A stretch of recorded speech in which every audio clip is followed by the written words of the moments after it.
Hello everyone, welcome to English and More. I'm Shweta Roy, your English teacher.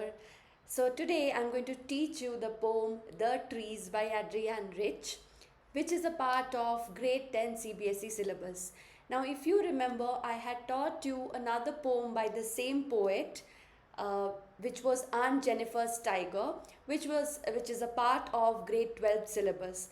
So if you have missed that video, do go back and check out that video in this particular channel, because if you study both the poems, you can actually understand with details the theme of this poet Adrienne Rich.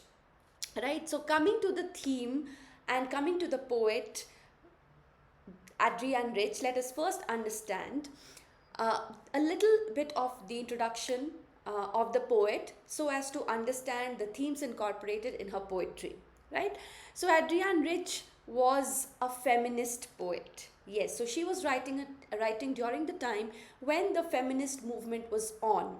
Okay, so to get more details about this poet, please visit the other video which has been uploaded already in this particular channel, which is Aunt Jennifer's Tiger. Right?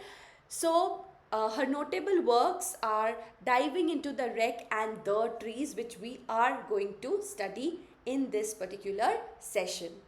So other poems of grade 10 has already been uploaded in some other channels by me. I have already taught you online, all the other poems and chapters of grade 10. But since this was excluded by CBSE earlier, so this is not there. I have not taught this online. So that's the reason. And since this poem actually has a little bit of symbolic meaning, you need to go into the depth to understand this poem. So I have decided to upload this so as to benefit you all, right? So I hope this poem you all go through this video and understand this poem well. Right, so Adrienne Rich was an American poet, essayist, and a feminist writer, as I have already told you. However, she preferred to use the term women's liberation rather than feminism. This is important. Okay, so please note, she always preferred to use the term women's liberation rather than feminism. Now, she was one of the most widely read and influential poets of the second half of the 20th century. Why all this information is essential? To understand at what backdrop was she writing and how did that particular backdrop help or influence her writings that we are going to study. So that would help you in understanding the deeper nuances. Right?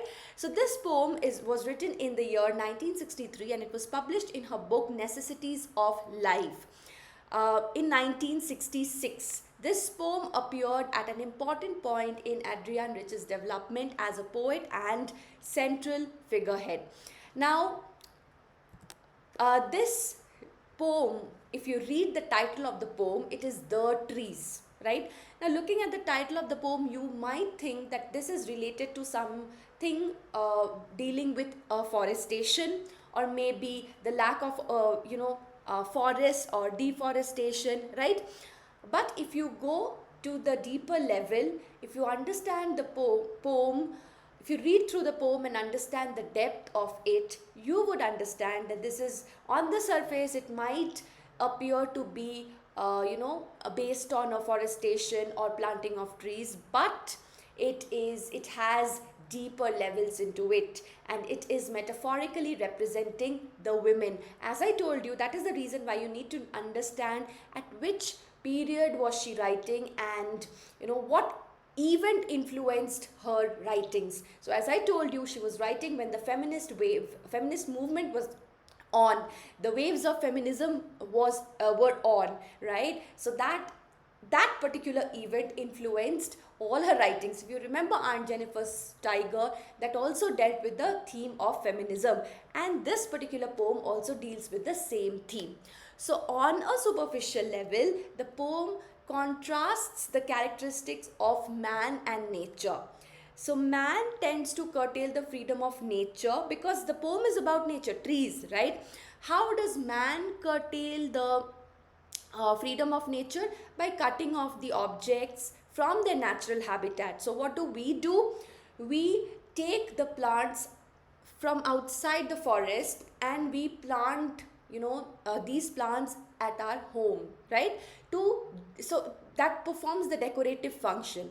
Indoor plants we all have, or at least most of us have indoor plants. What is the purpose of having indoor plants? It is to decorate our home so that our homes look beautiful, to beautify, to create that aesthetic sense, right? While nature always tries to get free from the confinement of man, yes. So we try to, so by putting the plants at our home, we are trying to confine the plants, we are taking them away from the wilderness into our homes, into the sphere of our home. So in a way we are confining those plants, but nature is wild, it is untamed, right? So it will of course try to break free from the confinement. But if you have seen a bonsai, we all plant bonsais, right? What do? What is the idea of a bonsai? We prune the bonsais, we trim it over and over again so as to maintain that particular shape so that it looks beautiful, right? So what are we doing? We are shaping that tree to fit our convenience, to fit our necessities, and to beautify our home, right? So on a deeper level, this poem focuses on the movement of trees that are initially indoors. So these trees which we have kept indoors will break free, will seek to escape to freedom in the forests. So these trees rather represent nature, but also the nature of being. Now this is important. It is not just representing nature, but it is symbolically representing the nature of being, that is womanhood in particular. So this was the introduction and in short the theme with which the poem is going to deal. Now we will start with the poem. The poem says, the trees inside are moving out into the forest that was empty all these days, where no bird could sit, no insect hide, no sun bury its feet in shadow. The forest that was empty all these nights will be full of trees by morning. Now if you see, there is an enjambment over here as a poetic device. These days where no bird could sit, no insect hide. So there is an absence of punctuation mark in all these sentences and the thought is carried till the end. And we have the punctuation mark, full stop at the end after morning, right? So this is an example of enjambment. The poetic device enjambment has been used. Now, according to the poet, the trees inside are moving out into the forest, which was empty so long. Why is the forest empty? Because the trees are all indoors, right? So in the absence of the forest, of course the birds, they will not find their shelter. The insect is unable to hide itself. The sun is also not able to cool itself in the shadow. It is not able to find any shadow because there are no shadows, because the trees are not there in the forest. It's a bare forest without trees, right? So the first few lines presents the scenario, where the trees in the forest are absent and the impact of their absence. How are the other creatures who are so very dependent on the trees, they are impacted by its absence, right? Now the tree over here is the symbol of women, okay? Now each tree is the symbol of individual women. Please remember that, okay? The reason the poet calls women as trees is that women are also same way confined to their home. Earlier, now we have evolved a lot, but of course patriarchy is still relevant in our society. It is still present in our society. Maybe it has become much more sophisticated and subtle that we do not realize it. It is not as direct as it used to be earlier, but it is still so very pertinent, and that is the reason why this poem is so very relevant even in the modern times, right? So women were confined in their home sphere. They were deprived of having their rights, basic rights. They were not treated equivalent to men. They were not given rights. They were not given freedom. They were, dolled up. They were, just as we use indoor plants to decorate our homes, they were only considered as decorative items to decorate their homes, right? In this case, I would like to mention, just, if possible, please go ahead and read um, A Doll's House by Henrik Ibsen. It's a beautiful play by Henrik Ibsen. This also relates to how, women are dolled up. The title itself suggests the doll's house, a doll's house. So yeah, how they are only meant to stay indoors and, look pretty, look beautiful, and, be objects of admiration, right? So that is how the connect is. Okay.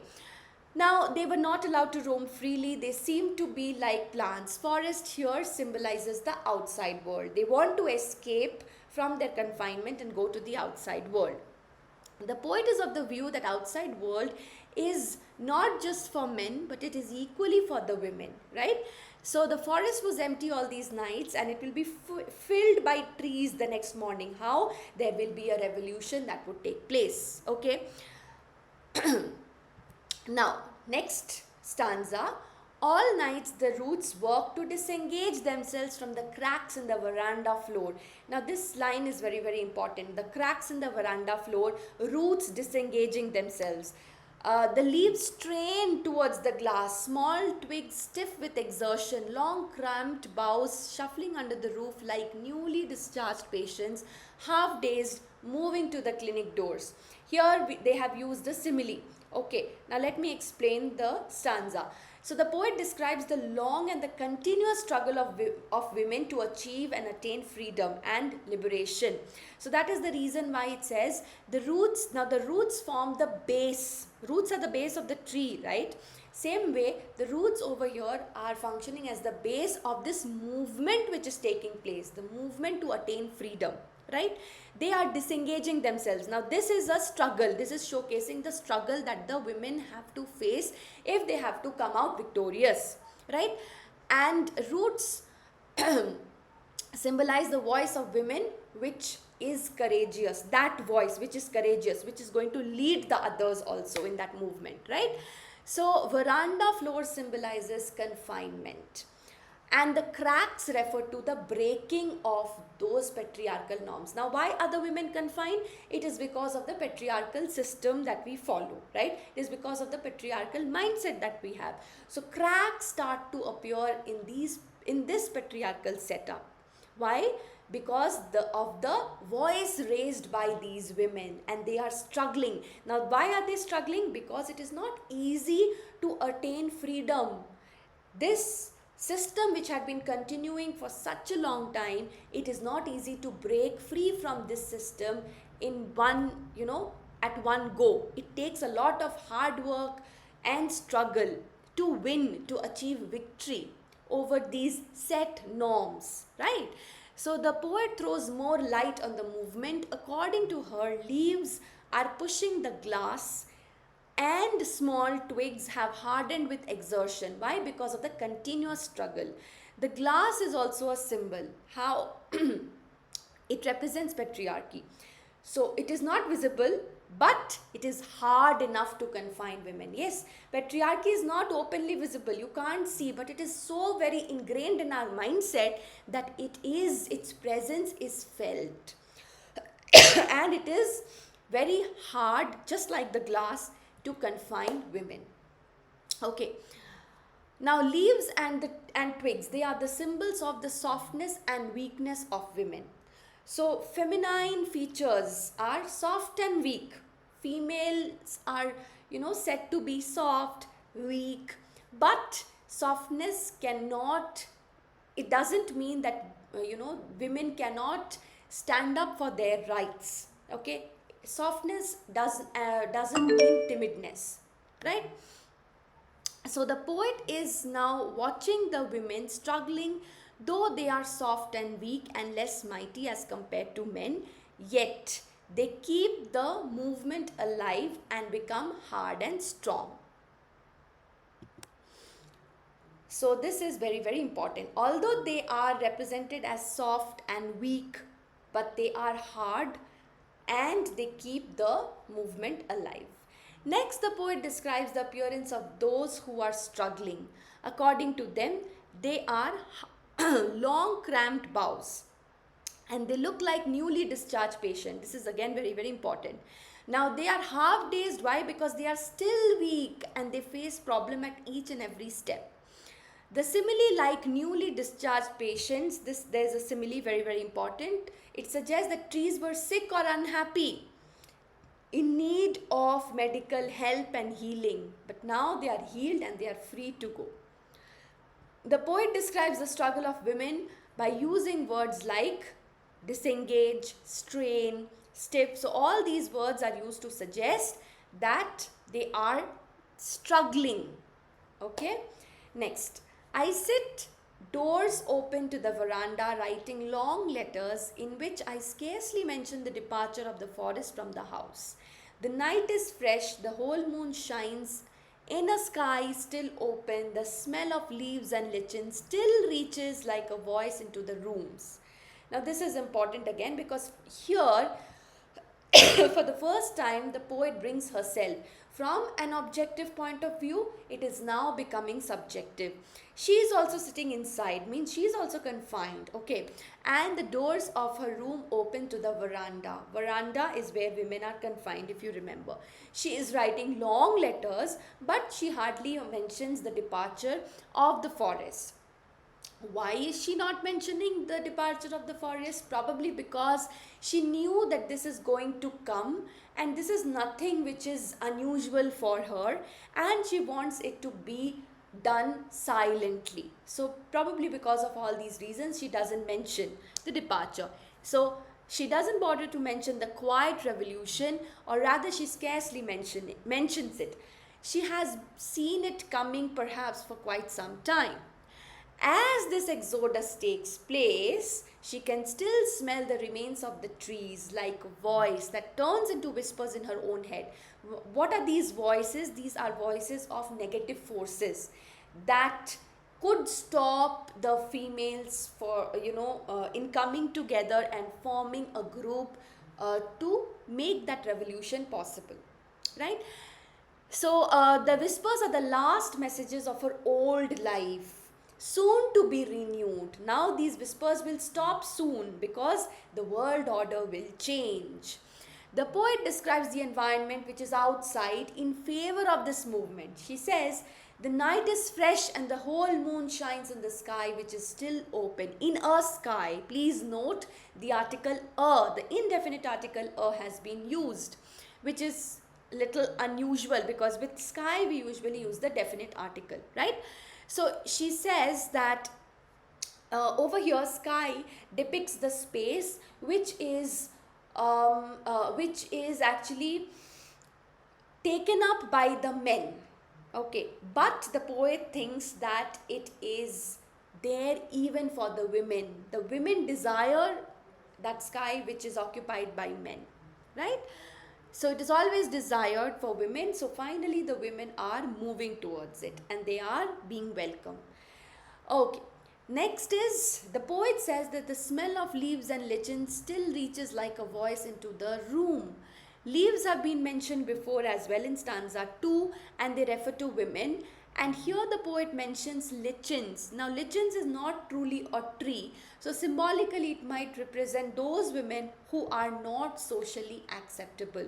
So it is not just one segment of women whom she talks about. She talks about the women at whole, even those women who were not given, who were not welcomed in the society. Even they are being talked about in this particular poem.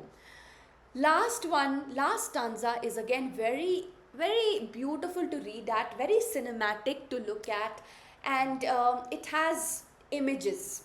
Okay. My head is full of, it has visual imagery.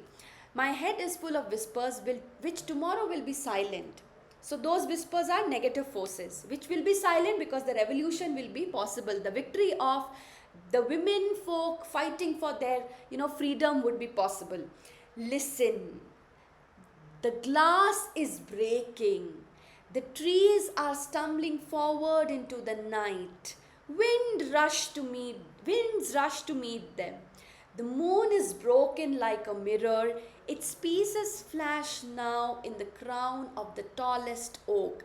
Very beautiful lines, very beautiful imagery. The poet says that her head is filled with whispers, and she believes that these whispers will be silent. Now, these whispers are obviously those patriarchal voices, the negative voices. Okay. Now, these the glass starts to break, and she wants everybody to be attentive and listen to this breaking. She asks the audience to listen to this breaking, the shattering of the glass, the shattering of the confinement of these patriarchal norms. The trees are now stumbling, they are struggling. It is still a struggle because it takes a lot of courage, determination, strength. Okay. Here again, if you see the word night, in poetry, night usually symbolizes sorrow, hopelessness, death. That is everything which is negative. However, it is a positive thing over here because it suggests a new morning. It symbolically represents a new morning, and this new morning will be formed by the freedom of women. There will be new rules, and the old world order is going to be obsolete. Finally, the women move towards their freedom, and the winds, they rush to meet them. Wind probably means the spirit of the outside world, right? So the spirit of the outside world, and the elements of nature also are eager to welcome this new change. It also favors the freedom of women, hence it comes forward to welcome them. And the final visual imagery, which is a cinematic representation, that is, the moon seems to be broken like a mirror. It looks shattered in pieces when its light travels through the leaves. So you can just visually interpret this. Moreover, the pieces now flash in the crown of the tallest oak tree. Now these lines are really very profound and deep. So the moon earlier, now there could be a question as to how the moon changes from the previous stanza to the last stanza. If you remember, in the previous stanza, the moon was full moon. It was shown, as the full moon in the sky, which was occupied by, the sky was the space occupied predominantly by men. But now there has to be a change. There is being a change in the order. So now the moon seems to be broken, like a broken mirror, shattered in pieces. And earlier it was the part of the king, but now it is the part of the crown which is worn by an oak tree, which is a female. That means it depicts the change in the society. The norms have now changed. An oak tree, that is the tallest tree, which means the women have definitely been able to defeat the patriarchal norms, and now they are ruling the space. So the poem thus ends in the victory of the movement. Which movement?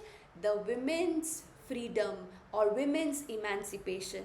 So the whole poem talks about the female emancipation. It talks about how the women struggle to gain this particular emancipation, and towards the end how this movement came out to be victorious. So I hope you have understood the whole poem, and for further details you can definitely post your comments in the comment section, right? So that was all from my end for today. I hope you understood and enjoyed the session.